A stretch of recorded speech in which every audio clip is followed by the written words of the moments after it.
Jake Paul joins us here on the Doug Gottlieb Show on Fox Sports Radio. Um, am I speaking out of turn to say you're the most famous male social media influencer that we've seen? Man, you tell me. I don't know. I don't like to toot my own horn necessarily. I think it's, better to look from a bird's eye view, but I'm currently in the mix, so I can't really understand, but maybe. Definitely up there. Okay. How did it start? What was the YouTube post that you did? Because look, you were on TV on the Disney Channel, right? And so people knew who you are, but there had to be one post that started this incredible process to where now you're like the headliner prize fights, like all of this stuff. What was the post? It's been a crazy roller coaster ride, man. I feel like I've lived like 14 different lifetimes as a 24-year-old. But the post was actually on Vine, the now defunct platform.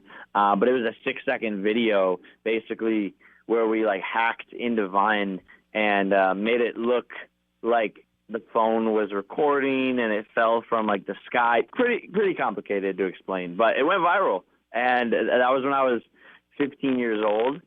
And pretty much from that moment on, I've just kept on going nonstop. Okay, a couple things here. I believe TikTok is Vine, right? Is TikTok Vine? I thought that's what Vine like reconfigured itself as TikTok. Am I thinking of somebody else became TikTok? No, so Musically was this like new platform where people would like lip sync to songs, and then Musically became TikTok. But Vine is still dead. Although TikTok is very, very similar to Vine, it is like the modern day version of it. So in a sense, you are right. Okay. I'm fascinated by this. So you're posting where you're hacking into Vine, and as you said, it's complicated. Who came up with the idea? You, Logan, a buddy? Like, how did you come up with the idea of like, let's come up with this? Let's come up with this. It was a collaboration actually between my brother Logan and one of our cousins.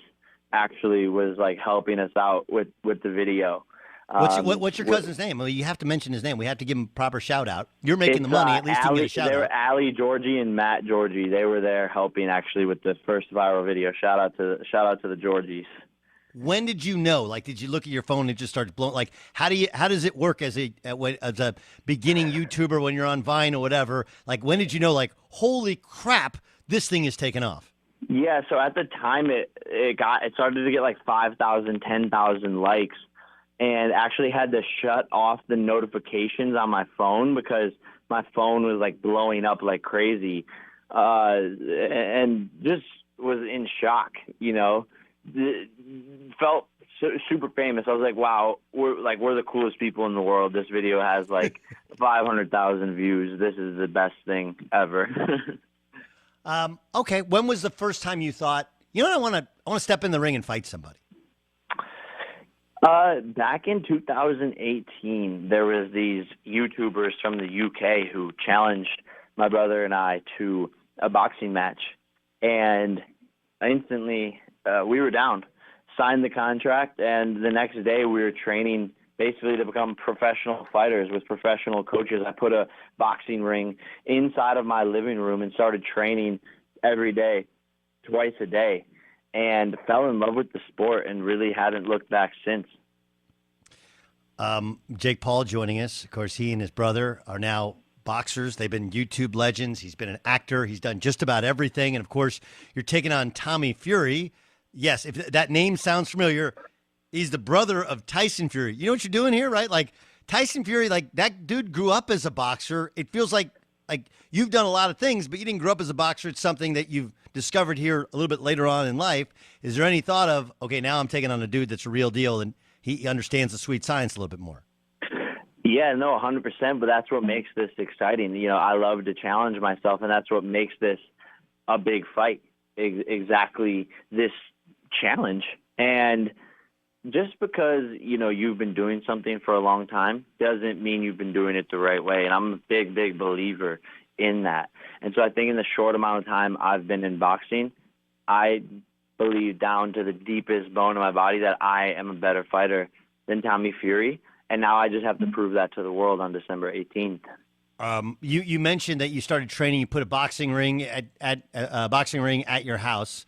The other thing is like you're in incredible physical condition. How much of your diet did you have to change? A lot, man. I always ate pretty healthy, but boxing is on a whole nother level. You pretty much only eat food for fuel, and you have to make a ton of sacrifices with the sweets and the carbs and all of that stuff. So, this is one of the hardest things in the world. Boxing and everything that comes with it. It's a 24/7 job, from the diet to the recovery to the sleep, the training, the film study. This is my life now, and it's all I do. Okay, so it's 192 catch weight, right? So when you're walking around today, how much do you weigh? About 199. And then what? You cut weight day of weigh-in? Like, do you have to cut weight day of weigh-in, or just not eat for a day, or do you go in the sauna? Like, what do you do? Yeah, just not eating for like 12, 18 hours. And, yeah, jumping in the sauna right before the weigh-in, and you pretty much make weight right then and there. What's it like the first time you really get hit? You really get punched? Man, I've been hit hard in sparring all the time. I spar with world champions and people who are a lot better than all of my opponents, and they crack me. Like, it's very serious, but I was built for this. Like I said, I have a really good chin, and it's part of the sport. So if you're a mechanic, you're going to get dirty. If you're a boxer, you're going to get punched, and it makes me want to improve. When I was early on in my boxing career, I was getting hit way more. And now I'm the one doing the damage. And you of course, are going to take the occasional hit. But, again, I love it. It wakes me up. It invigorates me, and that's part of the battle. What's the body feel like the day after? You get used to it. The human body is actually very smart, and I've realized my facial bone structure has actually increased in density. Like I said, the human body adapts naturally, to... Wait. So you're trying to tell me your facial bone structure has increased in density since you become a boxer? 110%. My orbital bones, I feel, are denser, thicker. My nose has gotten stronger. My forehead has, gotten more dense. And I'm sure other boxers will tell you the same. But, when you start to take those hits, your body responds to that over the years. Jake Paul's our guest on the Doug Gottlieb Show. Of course, he's going to fight Tommy Fury coming up December 18th in Tampa, Florida. Okay, this one's going to be distributed by Showtime Pay-Per-View. Like, this is big-time real stuff. You know how it is when you first hop in the ring. I'm sure there's plenty of people. I'll include myself. Like, dude, celebrity boxing, really? But now as you start to fight more legitimate fighters, you start to get a lot more respect from guys that are actually boxers. Who are the guys who actually reached out to you that are fighters that are like, you know what? Forget what anybody else says. I respect what you're doing. I think the first person to reach out and really show support was Mike Tyson, and he actually had me fight as the co-main event on his undercard when I knocked out Nate Robinson. And he has constantly given me so much credit and respect for what I'm doing, because he sees how good it is for the sport, and he sees how hard I work. But, other guys like Evander Holyfield, Manny Pacquiao, Anthony Joshua, they've all shown love and support. And so, it means a lot, and it pushes me to want to continue down this path and continue to elevate the sport of boxing. First time you spoke to Mike Tyson in person, on the phone, right? Did he call you and you're like, who this? And you're like, it's Mike Tyson. You're like, come on, who is it? Who is it real? Like, the first contact with Mike Tyson was where and when? The first time we actually spoke was in person, and we sort of just hit it off from the first moment, and ended up just talking for like 30, 45 minutes straight. And he's always been so wise and has had amazing advice for me. But now we have each other's phone numbers, so I'll send him the occasional text. He'll send me the occasional text. It's pretty cool. Is he sending you gifts? Is he sending you gifs? Is that what he's doing? He's sending you all kinds of gifs and stuff? Hangover Gifts. gifs? He's not a big gift guy. Jake Paul joining us on the Doug Gottlieb Show on Fox Sports Radio. December 18th, Tampa, Florida. Showtime pay-per-view begins live at 9 p.m. Eastern, 6 o'clock Pacific. What's the end game? The end game is going 10-0, becoming a world champion, and retiring.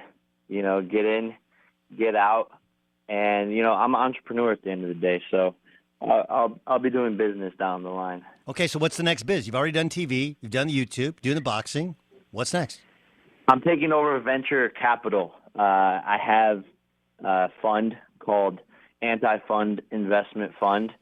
We invest into startup companies, tech platforms, crypto companies and projects, NFT marketplaces, so on and so forth. So that's taking over venture capital. Okay, so Tyson grabs the mic and sings in the ring. I'm talking about Tyson Fury. I don't know if you saw the fight I'm sure you saw the fight over the weekend, right? Where Canelo went to a club in Vegas and sang. So if you win, are you going to like Mons Venus in Tampa and you're going to perform and sing a song or rap for us? Maybe it could happen. I'm definitely more of a rapper, but I might have to jump on the mic just to keep the trend alive. All right. Well, the problem child himself, Jake Paul, kind enough to spend some time with us December 18th, Showtime pay-per-view. Really appreciate your time and wish you the best of luck in a couple weeks in Tampa. Thank you, Doug. I appreciate it, man. Thanks for having me.